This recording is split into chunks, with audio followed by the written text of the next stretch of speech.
Good afternoon, everyone. We'll call this meeting of the House Agriculture and Natural Resources Subcommittee to order. Would ask the clerk please take the roll.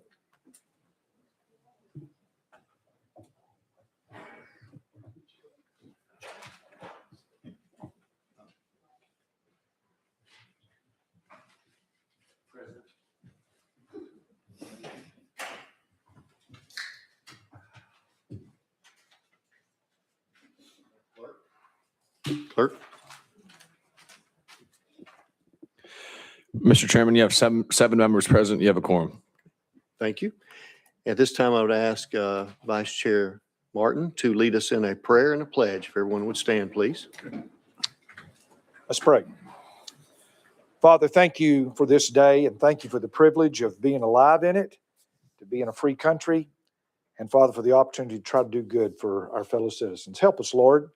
We're fallen people. We don't always get it right, but Lord, we look to you for wisdom and mercy. And so, God, we ask you that you would bless us and that you would help us, Lord, to be kind to one another, and Father, do the very best we can for the citizens we represent. In Jesus' name, amen.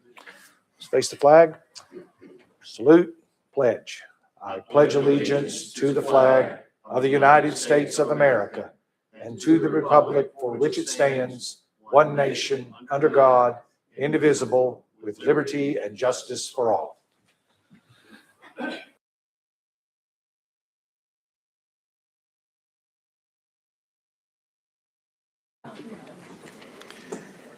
Thank you. Are there any personal orders today? Representative Jones, you're recognized. Thank you so much, Mr. Chair. I just wanted to share with the committee, I had a good, brief conversation with Secretary Robert F. Kennedy Jr., and there's a video of it about him saying that he's against HB 809, the pesticide bill to give immunity to pesticide corporations when they poison our farmers. And so I thought that was a great bipartisan message. And I know we've heard that bill in our committee already, but it was great to hear the Secretary. He also told the governor that he's against that bill, HB 809, giving immunity to pesticide corporations when they poison our farmers in Tennessee. So I think that's a great way so that we can make America healthy. And I hope we can work together. I know some people have changed their vote on that since we voted in this committee, but I hope some others might consider it when it comes before the full House if it does. Thank you. Representative Shaw, you're recognized. Thank you, Mr. Chairman. I'd just like for all of you all to help me welcome my intern who's here with us, senior from TSU. Kennedy, where are you? If you'd stand and wave your hand, let everybody meet you. Thank you. Representative Vital. Thank you, Mr. Chairman and members. I'd like to, on behalf of Representative Travis, welcome two special guests we have from Bledsoe County that are active in the farming community there, and we appreciate you being here today. Thank you.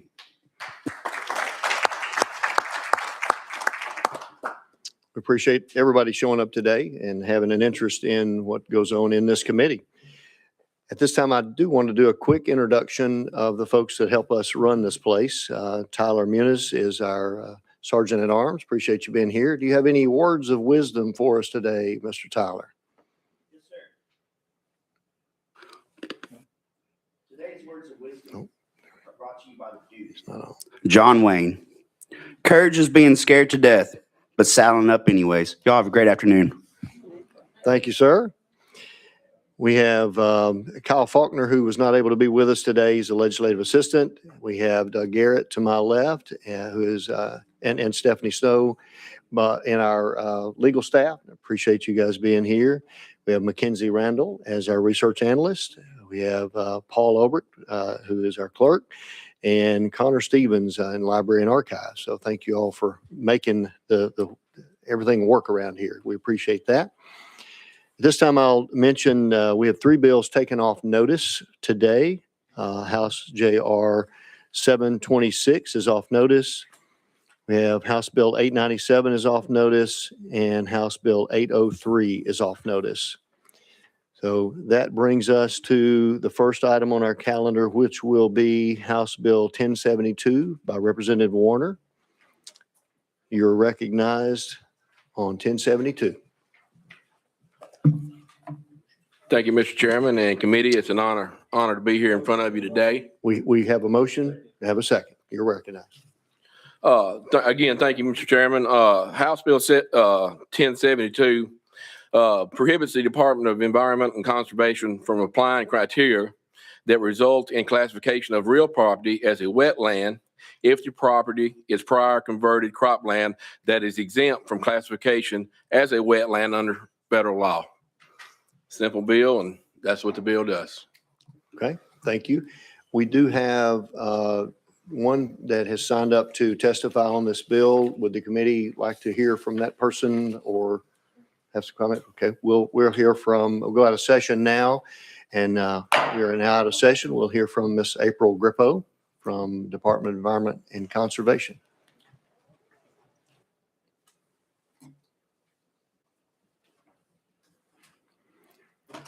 I imagine y'all know how to operate the microphones. We'll get you turned on. I think we have to do that from up here.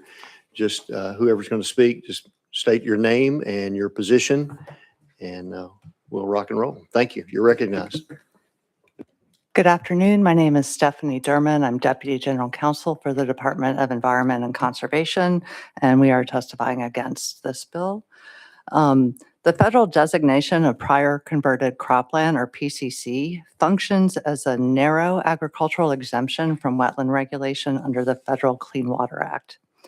PCC applies only to land that the Natural Resource Conservation Service has formally designated as PCC, which is defined as a wetland converted prior to December 1985, where the land had produced an agricultural commodity by that date. So it's a fairly narrow thing. Tennessee does not have and does not need a PCC designation because agriculture is very broadly exempted from regulation under the Water Quality Control Act of 1977. The wording in the code starts with nothing whatsoever in this part shall be construed as applying to any agricultural or forestry activity. It's hard to get much broader than that. What the bill is really about is what happens when land is being converted from agriculture to a non-agricultural use. Commissioner Holt reminded your colleagues in the Senate Energy, Ag, and Natural Resources Committee just this morning that Tennessee is losing as much as 9 acres of farmland per hour. TDEC believes the agricultural exemption should be used for agriculture, not to facilitate conversion to non-agricultural uses. To be clear, under current state law, if a wetland is farmed, no permit is needed for that. But once the use changes to something other than agriculture or, of course, forestry, further wetland impacts are subject to regulation, of course, with the limitations established last year. Actually, the same is true right now under the Federal Waters of the United States, or WOTUS, rule. If land designated as PCC is converted to a non-agricultural use under that rule, then the wetland loses its Clean Water Act exemption. However, the WOTUS rule previously had a 5-year conversion period, and a proposed amendment to this rule would restore that provision. Frankly, there's no law I've dealt with in my, I won't tell you quite how long, but it's long, legal career, that is more subject to change than the definition of WOTUS. I kind of refer to it as WOTUS of the week. By contrast, the Water Quality Control Act is much more stable over time and certainly does not radically change in scope with each change in administration. In sum, the bill's not needed to protect agriculture and in fact could make it easier to lose more farmland. Moreover, the bill would unnecessarily insert ever-changing federal law into Tennessee's implementation of our state water quality laws. Thank you, and I'm happy to answer any questions. Anyone have questions? Representative Fritz? Thank you so much. Good to see you all today. I appreciate it. Just a couple, actually one question, a couple statements. You made the statement that the TDEC believes, and then you went on to say in just a few moments after that that we don't need this, that we already have things that cover it. Can you point to the part of the Tennessee Constitution that you think gives the state of Tennessee the authority to infringe upon the property owner's rights to do with the property as they see fit? Ms. Derman? I can't point you to a specific provision of the Constitution, but it's well established under takings law that wetland regulation does not constitute a takings under state or federal law, constitutional law. Representative Fritz? So thank you. Thank you for your candor. If we can't point to something in the Constitution and we refer to the takings law, then are we assuming that because it's not written in the Constitution or exempted in the Constitution that we have full authority to do that? Ms. Derman? I'm not making any assumptions. I'm saying I don't know the answer to your question. I apologize. Thank you so much. Representative Martin? Thank you. My question is this: if you're saying that we don't need this law because things are covered under the federal program, is that what I'm hearing you say? Ms. Derman? What I'm saying is that agriculture is already exempt from the Water Quality Control Act. Okay. Representative Martin? So how does this law hurt us then? How does it hurt the state of Tennessee? Why? I'm not following how this is somehow going to bring, is not good. Help me understand that. Ms. Derman? So again, under the current WOTUS rule, Waters of the United States rule, this bill would actually have very little impact. So you're right. However, the rule changes back and forth with some frequency. We know there is the federal rulemaking underway to restore the 5-year conversion period.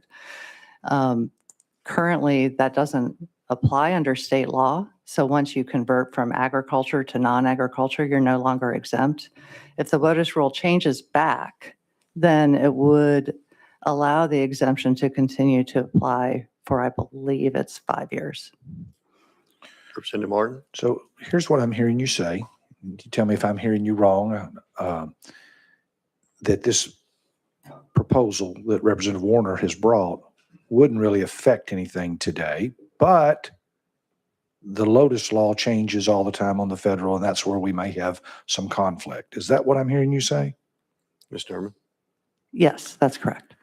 And yet this, I'm sorry, Mr. Chairman. Go ahead. And yet this body has no control over the LOTUS laws, correct? Yes, the WOTUS, yes. Okay. Okay. Thank you.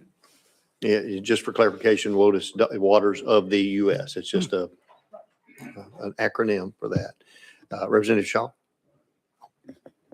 Thank you, Mr. Chairman. Thank you for being here. Ag is already exempt, I hear you say, as is. So if this law were to pass, and this is just from my understanding, where would that put us with state versus federal law, if that's a fair question? Ms. Derman? So as the WOTUS rule stands today, it really wouldn't change anything.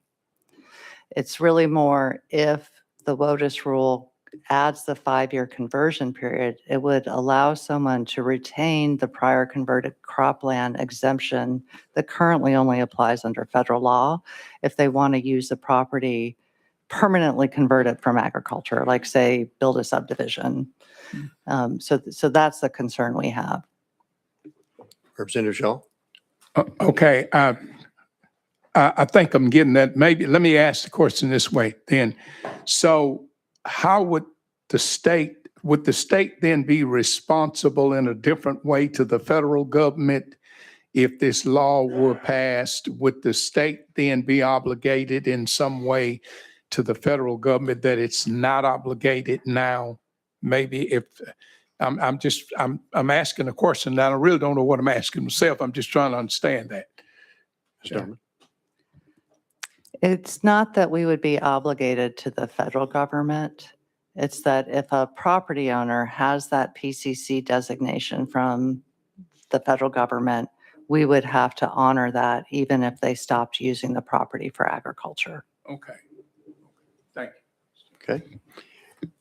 Representative Jones, and I just want to clarify, we are out of session just for the witnesses for right now. Representative Jones? Thank you, Mr. Chair. And I'm thinking of our former commissioner, said we lose 10 acres of farmland every hour, Commissioner Hatcher. And so I was just curious, under this law, do you think that it would give developers more incentive to purchase farmland in Tennessee and exacerbate our farmland loss crisis? Or can you connect it? You brought that up. I'm just curious how you see that happening. Ms. Derman? So for those properties that have the PCC designation, they could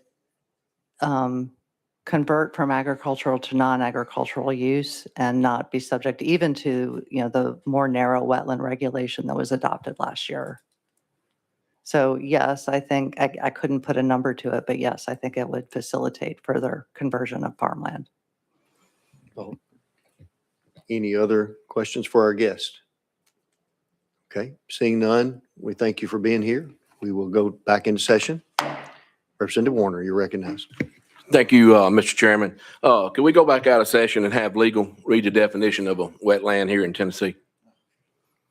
It's under TCA Title 11, Chapter 14, Part 4, Paragraph B. Without objection, we'll go out of session. We'll give our folks just a moment to pull that up from our vast volume of code.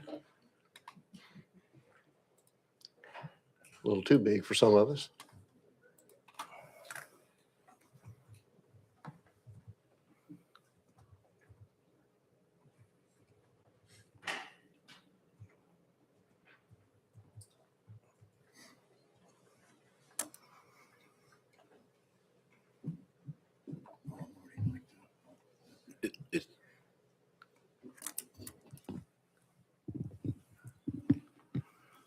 So you're recognized. Thank you, Mr. Chairman. Doug Garrett with the Office of Legal Services. It's a somewhat of a lengthy definition, but I will read it in total unless you have a specific part or provision, Representative Warner, it's that you'd like just, me to read from. Part B, then the 5 or the 7 things that it mentions Okay. under the wetlands. Yes, sir. Mm. Okay. So I'm reading from Section 11-14-401B1B. Wetlands means lands which have hydric soils and a dominance 50% or more of stem count based on communities of obligate hydrophytes. They include the following generic types. B, little I, freshwater meadows. Double I, shallow freshwater marshes. 3, shrub swamps with semi-permanent water regimes most of the year. 4, wooded swamps or forested wetlands. 5, open fresh water except farm ponds. And 6, bogs. There is, that's for all intents and That's good. purposes, the definitions. Yes, sir. You nailed it, sir. Mr. Garrett, would you also look up 69.3103? Because I think we changed that last year, where there is a definition that is probably more current and maybe more applicable to what is being proposed with this legislation. Thank you, Mr. Chairman. Doug Garrett with Legal. And let me just clarify that the definition I just read applies to Part 4, which is generally titled Wetlands, and is known and is maybe cited as the UA Moore Wetlands Acquisition Act. So let me switch to the other definition. So that would apply to land that is being acquired by the state as wetland?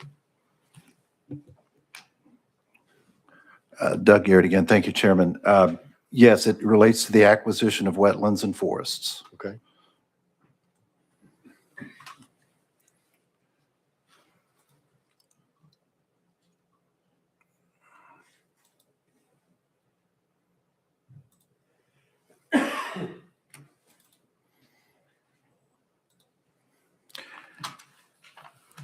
Thank you, Mr. Chairman. This definition applies to the part entitled Part 1 is the Water Quality Control Act.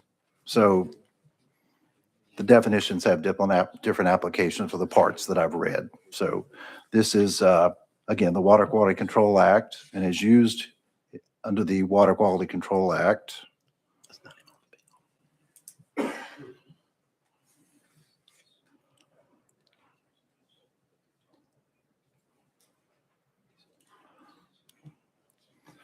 Wetland means, and I'm referring to subdivision 50 under 69-3-103. Wetland means an area that is inundated or saturated by surface or groundwater at a frequency and duration sufficient to support, and that under normal circumstances does support a prevalence of vegetation typically adapted for life in saturated soil conditions, and B, a type of waters that are not wet weather conveyances and generally include swamps, marshes, bogs, and similar areas. Thank you, sir. And one more question for you. In this bill, which one of those are we affecting?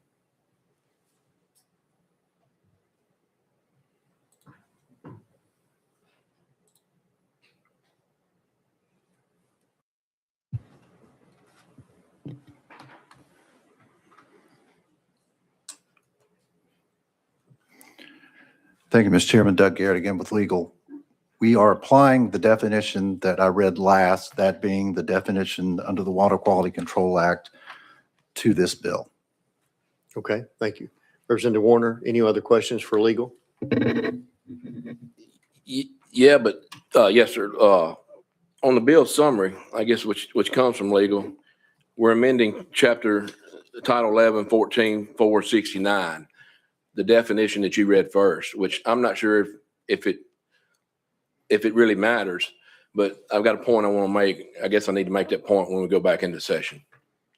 I believe the bill is actually only affecting Title 69. The caption listed the others, but apparently you didn't. The bill wasn't drafted to affect Chapter 14 or only 69.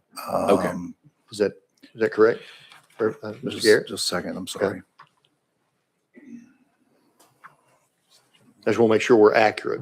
That's. You recognize, sir. Thank you, Chairman. Doug Garrett with Legal Services again. The abstract, which is a shortened blurb or version of a summary of the bill, is a substitute for or suffices for the summary of the bill. That being said, the abstract, i.e. the summary, does not reference 1114. And if it had, then that would be a mistake on the part of our office. But I don't see anything in the summary that says that it applies to 1114. The bill, the substantive part, or the directory language contained within the bill pertains to Title 69, Chapter 3, Part 1, the Water Quality Control Act. Okay. Anything else for legal? Anyone else on the committee? Okay, we'll go back into session. Thank you very much. We're back in session. Representative Warner, you're recognized. All right. Thank you, Mr. Chairman. As we go back to the bill, and I'll read part of the bill again. The department shall not apply criteria that result in classification of real property as a wetland where property is classified as prior, this is a key right here, converted cropland. Not one time in that definition anywhere did it mention cropland. It mentioned bogs. It mentioned freshwater meadows, shallow freshwater marshes, shrub swamps, wooded swamps, open freshwater ponds, and bogs. It never mentioned cropland. So I can't see where we're affecting wetlands here. Where we're doing something that might be trumping what the federal government's already saying that we can do. So I present to you, I ask for a favorable vote on this bill. Any other questions or comments from the committee? I will say for clarification, prior converted cropland refers literally to wetlands. That is literally what it refers to. It may not say that in the name, but it is referring to property that was once classified as a wetland, but was converted to farmland. And I think the points that have been made are that changing that use of that property, especially because it's a federal designation, prior converted is a federal designation. As that changes federally, then our state law will be affected by that. And it will be very difficult for a property owner or purchaser to know what they're getting. It depends on who's in office in DC, who's in charge of EPA, so on and so forth. So that's the what has been expressed so far, and at least in my summary. So anyone else have a comment? Representative Vital? I think this is somewhat confusing, but at the same time, I think a wetland is always a wetland unless it's mitigated. We're not talking about that today. And I think this bill in simple language, going back to its history, was about taking a wetland and accommodating croplands or farmlands. It's still a wetlands, even though you're raising crops there and using it as a farmland. So I just want to clarify that a wetland is always a wetland unless it's mitigated. And that's a whole different subject and chapter. Thank you. And scientifically, I would agree, but wetlands do die. Wetlands do fill in and not continue to be wetlands as a natural process. That does happen. And wetlands are newly created quite frequently. Representative Vital? I agree with you, Mr. Chairman, that there's natural mitigation of wetlands too. So Certainly. yes. You referenced that. Yes, sir. Thank you. Representative Fritz? Thank you, Mr. Chairman. I think one of the summaries I heard from my colleagues on this was that it might be beneficial for us to capture this in Tennessee law and not rely on the federal law changes, because that does become more onerous on the Tennessean. And I think this bill does that. I think, from what I see, it helps put the power back in the Tennessee General Assembly rather than laying it at rest in the real swamp in D.C. And I would agree in principle, but prior converted cropland is a federal designation. We don't have that in state law. We don't have that designation to my knowledge.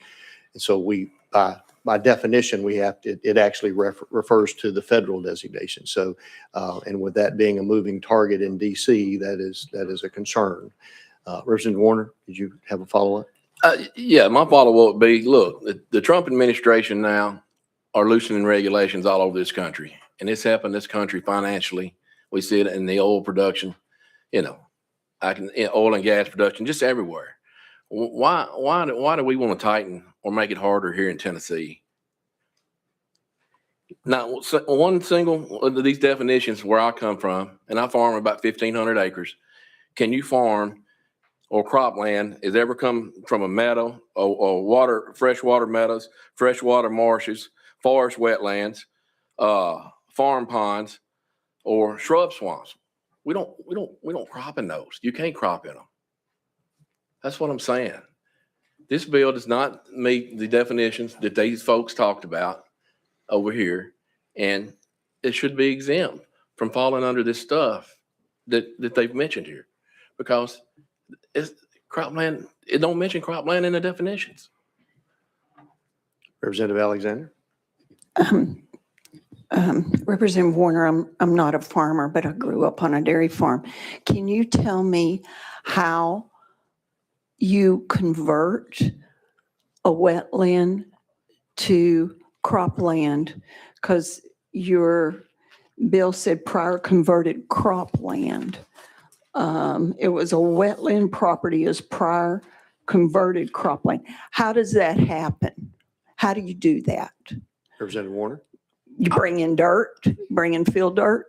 No, I'm not aware, Representative. I've never done that. Okay. I don't know. Where I come from down there, bottoms and swamps, we stay out of them. You don't get in them. You don't farm them. Okay. So why do we need this bill?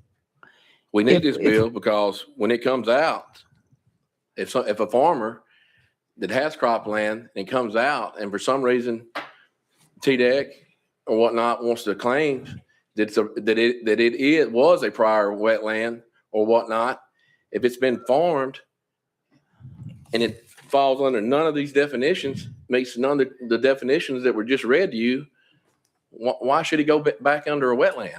Okay. One more question. Sure, go ahead. What happens if it was prior designated wetlands, somebody converted it to cropland, then that farmer decided to sell it? They're going to build an apartment complex on top of it. What happens if those natural springs that are under that start coming up? Who's responsible? Representative Warner? I mean, folks, we can sit here and what if all day. I mean, what if a sinkhole falls in under it? Somebody builds on it. I mean, again, if it's farmland, cropland that I'm accustomed to farming, it does not meet any of this criteria, these definitions that's been read to you aloud today. So you're saying if you're farming, because I think you are a farmer, am I correct on that? Yeah, I do that's what I some farming, and I did grow up on a dairy farm too. Yeah. And I know where you come from. Yeah, but didn't have near the crops you kind of Yeah. deal with down there. But so you're saying if you're farming it, it wasn't prior a wetland. Is that correct? I mean, I don't know. I own some of my land and I rent some, and I don't know, how all of it's designated. What the bill is seeking to do, if it's been farmed and it's been cropland, when it comes out of cropland, not to have it to go back to wetland if it's not meeting the definition of wetland that was read to you here today by our council. Okay. That's Thank all you the for bill's answering seeking my to do. questions. If it meets that criteria of those definitions, then sure, it can go back in a wetland. But the way it's written and the way it is, it's not meeting that. Okay. Thank you for answering my questions. One of the things I will note, we are missing one of our most valuable members, our chairman today, Representative Grills. And he certainly knows from his part of the country the answer to your question.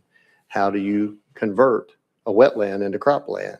Certain situations, you tile it. You put drainage tiles underneath it, and it drains the water out from under that field so that you can make a crop without it being saturated. And that's why probably the vast majority of prior converted has been done. Or ditches. Sometimes you can put open ditches in that will force that drainage as well. And I will reference the definitions that legal read earlier. Representative Warner is presenting the first definition that this bill does not affect. But the second, in Title 69, it does affect. And that's a completely different set of definition as we heard. Representative Warner? Mr. Chairman, can we go back and let him read that last definition one more time? I think it was pretty short. If you could go read it to us one more time. If there's no objection to that, I certainly don't mind. We'll be out of session. And when Mr. Garrett gets ready, he may read the definition again from Title 69.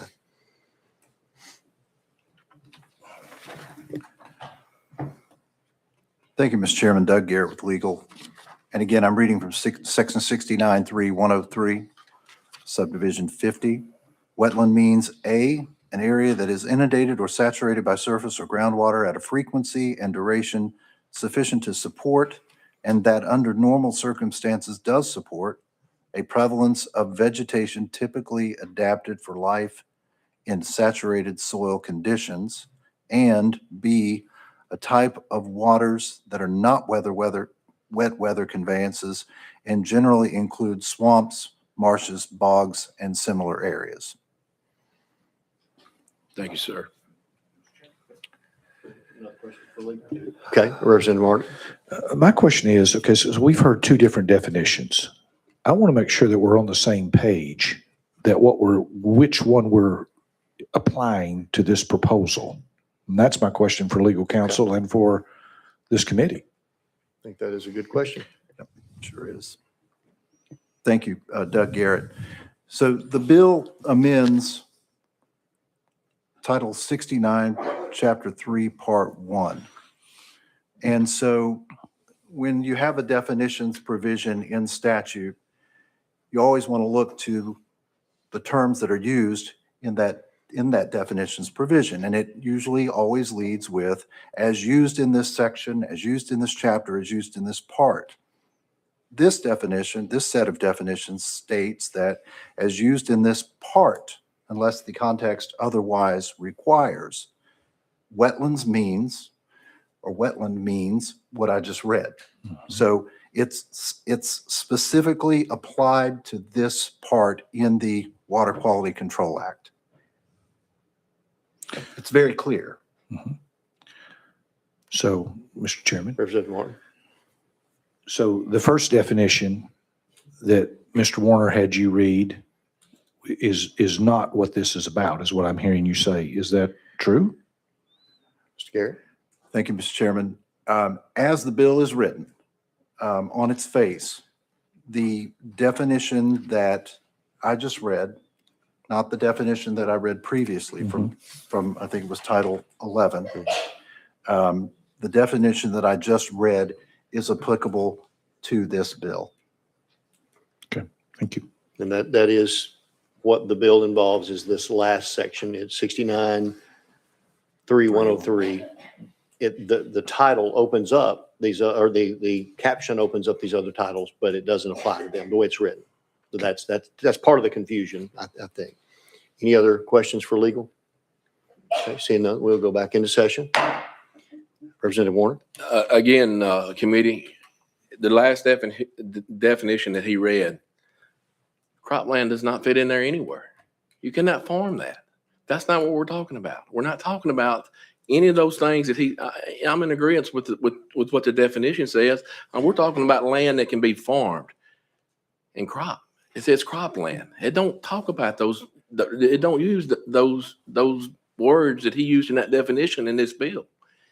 And as far as the chairman talking about tile and property and fields, which we don't do that a lot in Middle Tennessee because of the limestone, but I know they do it out in West Tennessee a lot. But once that property's been tiled and drained, I really don't see how it can ever come back to be a wetland because it's draining now. It's not. The water's getting out of there.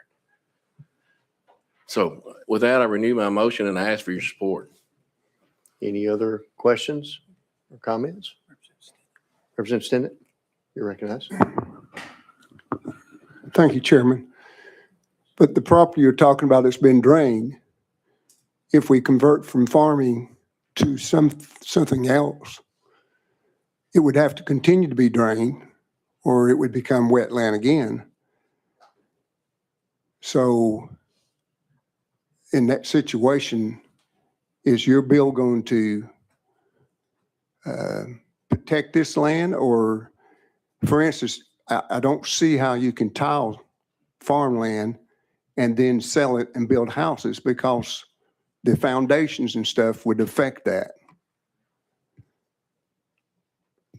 Representative Warner? Yeah, my bill has nothing to do with building or subdivisions or anything like that. All this bill does is says once a land has been deemed, well, I can go back and read it, cropland, and that it can't go back, the TDEC can't come back and designate it as a wetland after it comes out of the crop. It has nothing to do with building or whatever. It can't come back to being a wetland. Thank you, Chairman. I think But I'm with you, except the fact that if we have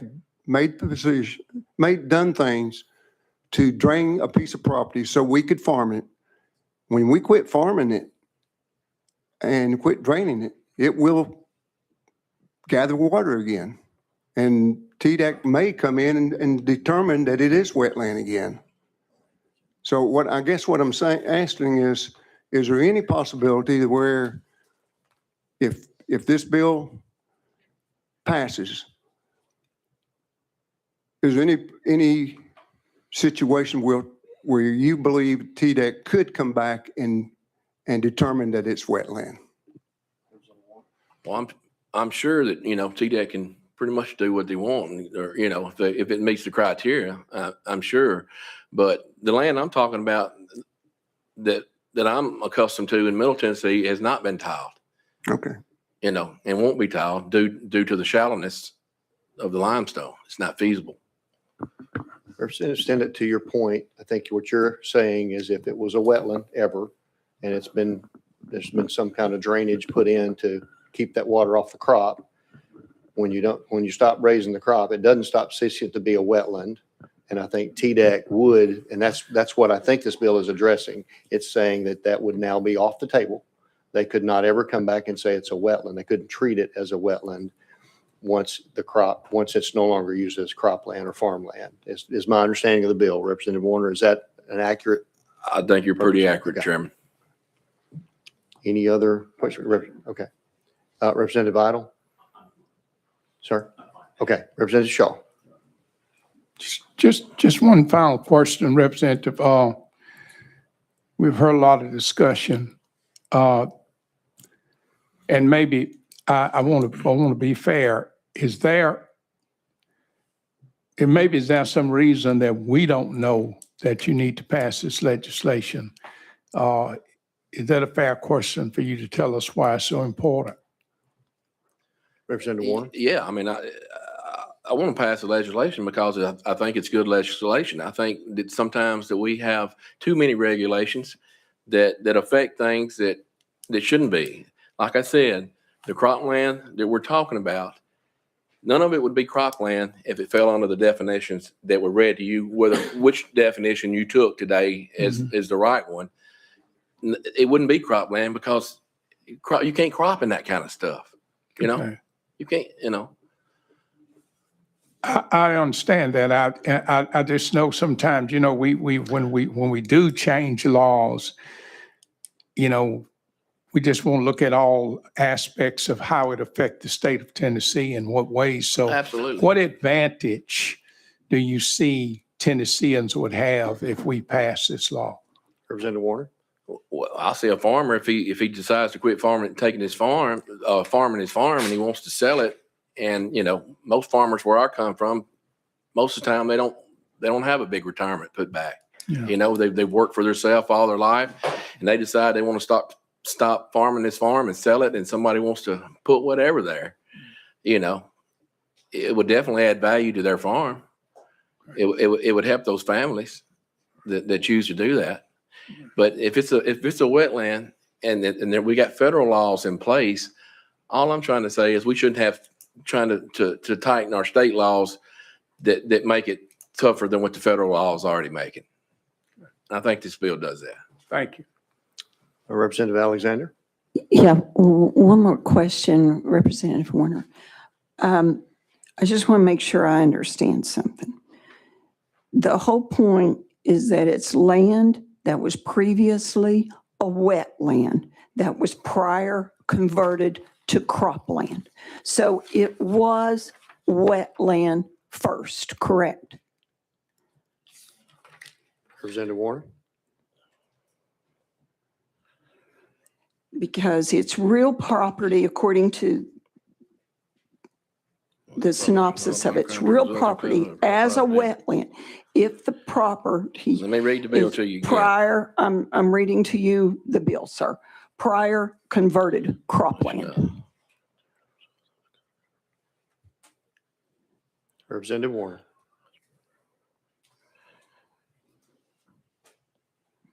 That seems to be correct. Okay, thank you. Representative Fritz. Okay. Representative Vital. Call the question. We have a motion for previous question. Are there any objections? Seeing none, then we will be voting on House Bill 1072. Clerk, please open the vote.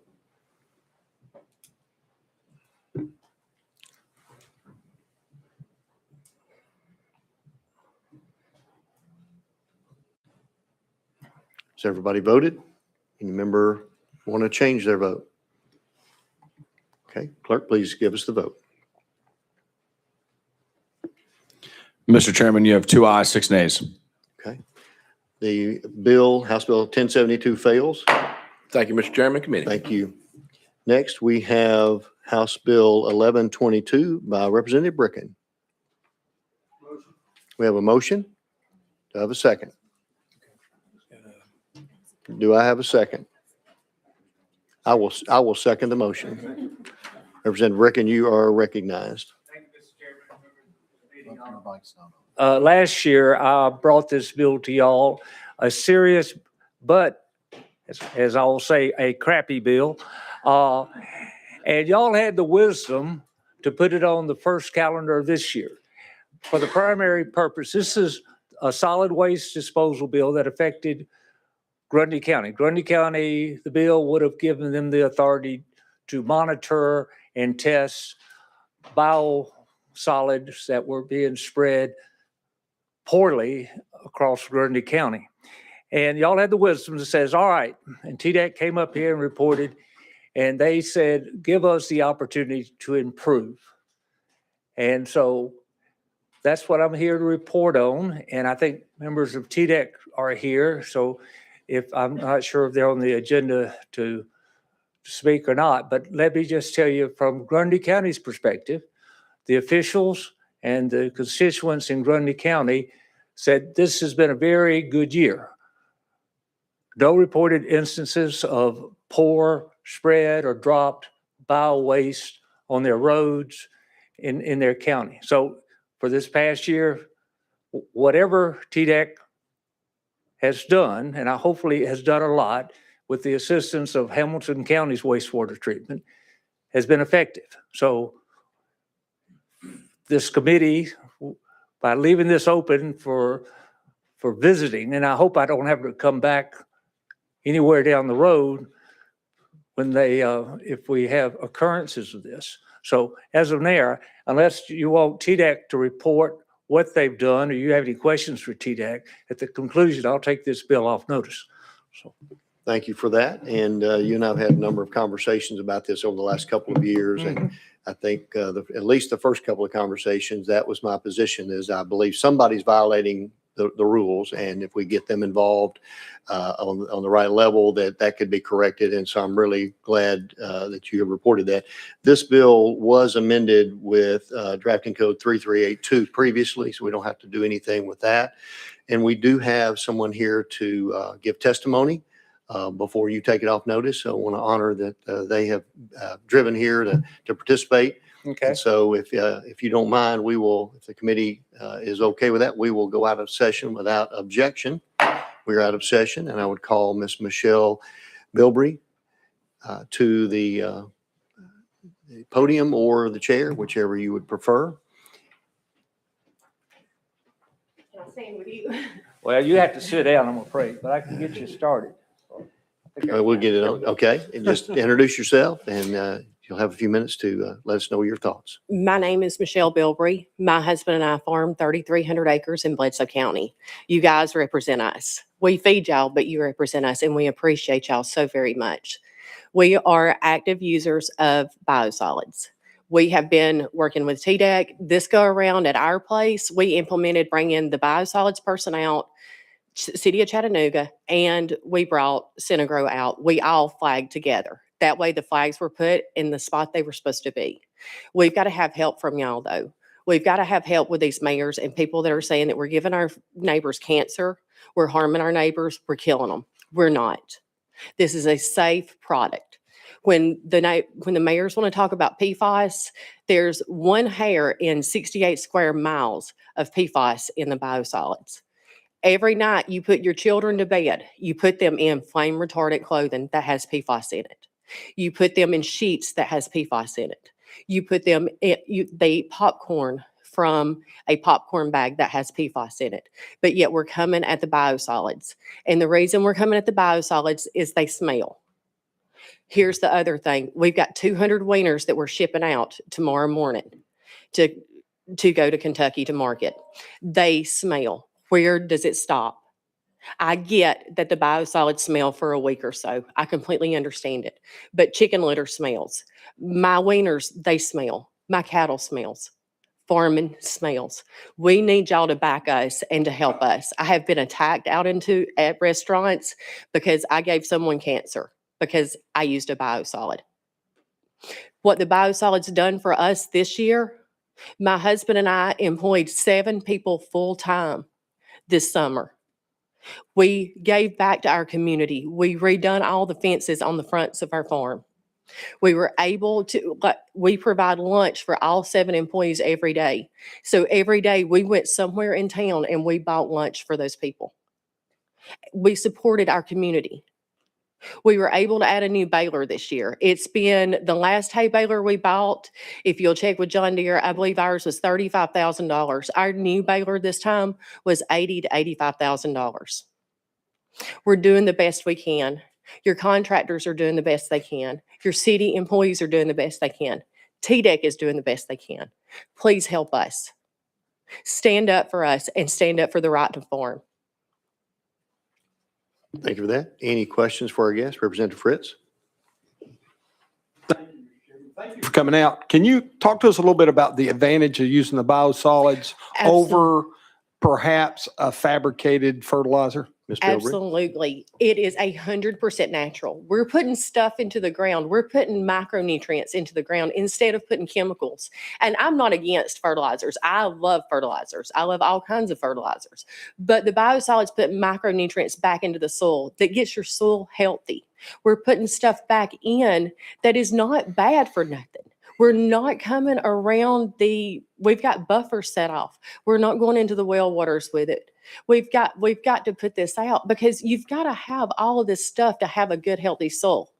My cattle, we have thin cattle, and I've got y'all a bill back here too that y'all can look at. That's some of our expenses.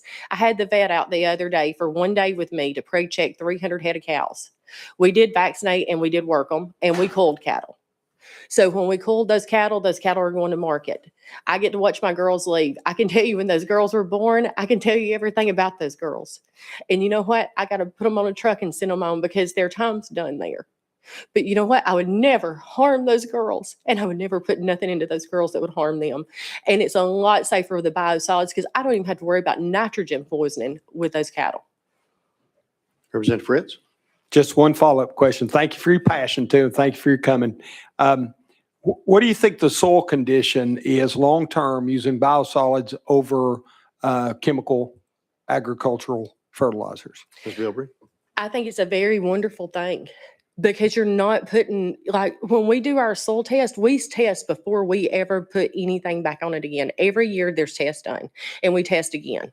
So this year, what we're going to do, me and Mr. Todd spoke about this. We're to believe it's like a 5.9. We're going to come back with urea this year, and we're going to go across the farm with urea to bring that pH down just a little bit. That way we can go back with the biosolids because we're monitoring constantly the soil conditions and what's going on. We're not putting too much of this or too much of that because, as you know, if we put too much of one thing on there, we're in trouble. And so our hay yields coming from this and doing this way, we are tripling our hay yields using the biosolids. Thank you for that. Sure, go ahead, Representative Fritz. I apologize, Mr. Okay. Chairman. You caught my attention with the pH of the soil. So how do you see the pH of the soil trending using the biosolids versus other agricultural fertilizers? And let me just offer this. I remember listening to the Grundy County mayor. I thought they had some legitimate concerns, but I appreciate you coming up to talk through it. And Absolutely. help And I'll educate be us. back next week because I believe there's another bill next week that's being introduced. So I'll be back to speak next week too, because I'm going to stand up for my farmers and my ranchers that are using this. And I'm going to stand up for TDEC, and I am going to stand up for the city of Chattanooga and Center Grove, because they have been there for us. They've bridged a gap in between the city and the farmers and the city. They've made a way for us all to work together because it's got to go somewhere. But for your question, the soil pH, when we put that on there, it's a hydrated lime that comes in with the city of Chattanooga. And so it does raise the soil pH up. So we're letting ours go back down now. We're going to trend ours back down with the urea. And there's things you can do. There's, I can't remember the other supplement you can add to it, but we're constantly monitoring it, and we're not going to go overboard with anything. And if they told us this year, y'all need to set out a year, we will be more than happy to set our turnout. Representative Alexander? I just want to thank you for being here and for your passion. And I will tell you, you made a good statement when you said farming stinks. It does. Whether your pigs, your chickens, or your cows. I can remember my dad spreading cow manure for our fertilizer, and my mama hanging out a fresh load of linens on the out to dry, and was furious at my dad for spreading manure the day she had just put out the laundry, and she had to do it all again. So, but farming does stink. There's waste when you're farming, and you've got to do something with it. But even regular fertilizer that's chemicals stinks also. So I'm thankful that you've been able to work this problem out. Thank you. I want to let y'all know too, there's 70 million acres in the United States that can be spread with biosolids and has been spread with biosolids. There's only 15 million acres of farmland in the United States that's getting manure. If this product wasn't safe, we wouldn't have 70 million acres taking it on. And we need to protect those 70 million acres and not let one county or one mayor dictate what those 70 million acres can do. And I'm asking y'all, please, to help me. Thank you for that. Any other questions? Representative Vital? Thank you, Mr. Chairman, and thank you, Michelle, for being here. I do want to say thank you to the city of Chattanooga for stepping up and looking at the process, because farmers have been accused of the problem, and part of the problem has come from the waste treatment facilities, and how we treat this and how it leaves there and how it's limed along the way when it's supplied is real important, because the ultimate blame becomes to you as the Absolutely. consumer out in the field. So we need to continue to work that full process. And TDEC, thank you. It was not a comfortable day that day in committee. We appreciate it, but stepped up, and I think for all of us can be pretty proud, and we do stand with the farmers in this committee and in this legislature. Thank you. Thank you all so very much. We appreciate you being here very much. Thank you. We'll go back into session. Representative Bricken, you're recognized. Thank you, Mr. Chairman. And just to kind of tag Representative Vital's statement, I think that it is the goal of TDEC and all our wastewater systems to get up to what they call an A-graded biosolid. And I mean, it takes improving the process. And that's, I think the Hamilton County system is working on that, and we should encourage them in any way and resources to get there, because that really will be the final, hopefully, solution to this. And with that, Mr. Chairman, I'd be glad to take this bill off notice. Okay. Out of objection, this bill is off notice. Next on our calendar, we have House Bill 1536 by Representative Shaw. Do I have a motion? We have a motion and a second. Representative Shaw, you are recognized, sir. Thank you, Mr. Chairman. Is it okay if I sit here? Yes, sir. We would prefer Thank you that. so much, and thank you, committee, for allowing me to present this legislation. Let me just say that this is something that I've thought about for quite a long time, and I realize because of what agriculture does in the state of Tennessee, it affects the lives of every individual every day somehow in some way. And at the same time, I think we might be slipping in some areas because second generation farmers are kind of dying. And I don't know if I know of any third generation farmers right now. But what this legislation would do is called the Tennessee Ag Innovation Education Initiative. It would establish a statewide program to prepare the next generation of agricultural workers and farmers. And what I mean by that is ag remains, of course, Tennessee's largest economic driver. And of course, it shapes the lives of Tennesseans, or has for decades. And because of the methods and practices that are constantly changing the way we have to operate when it comes to agriculture, it's moving toward technology. We think it's important that we start early enough to educating our people what agriculture is truly all about. And it doesn't matter if you are up to the point of weights and measurements and all those type things. At the end of the day, we all have to eat, and it comes from the farmer. Now, we want to ensure that we connect rural producers as well as urban and suburban consumers, as well as students, educators, and our workforce partners through this technology. And with this initiative, the private-public partnership will expand statewide outreach and deliver measurable returns for Tennessee agriculture and for the economy on a day-to-day basis. I know there are a lot of questions, and I stand ready to be answered any questions. I would motion that after those questions, you would give me a favorable vote. Representative Shaw, I think there's an amendment that you wanted to put on this bill. Can you give us the drafting code, please? That is correct, Mr. Chairman. I do. I apologize for that. I should have said that first. Drafting code is, I want to make sure I get the right one. Well, I got it right here. I just don't know what I'm reading. I have 12756. That's correct. 127. That is correct. 72. We have That's a it. motion on the amendment. Yes, sir. We have a motion. We have a second. All in favor of adding the motion, say aye.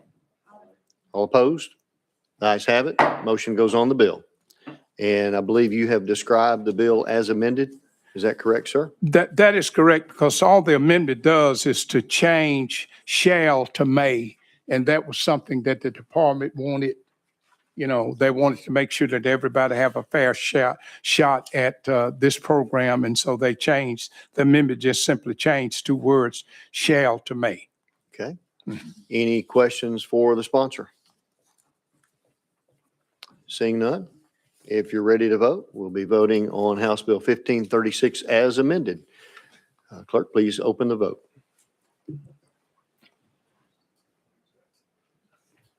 Clerk, please take the vote. Mr. Chairman, you have 8 ayes, 0 nays. And House Bill 1536 as amended moves on to the full committee. Thank you, Mr. Chairman, committee. I believe that wraps up our calendar for the day. Anybody knows of any other business before the committee? Seeing none, I'll entertain a motion to adjourn. We are adjourned.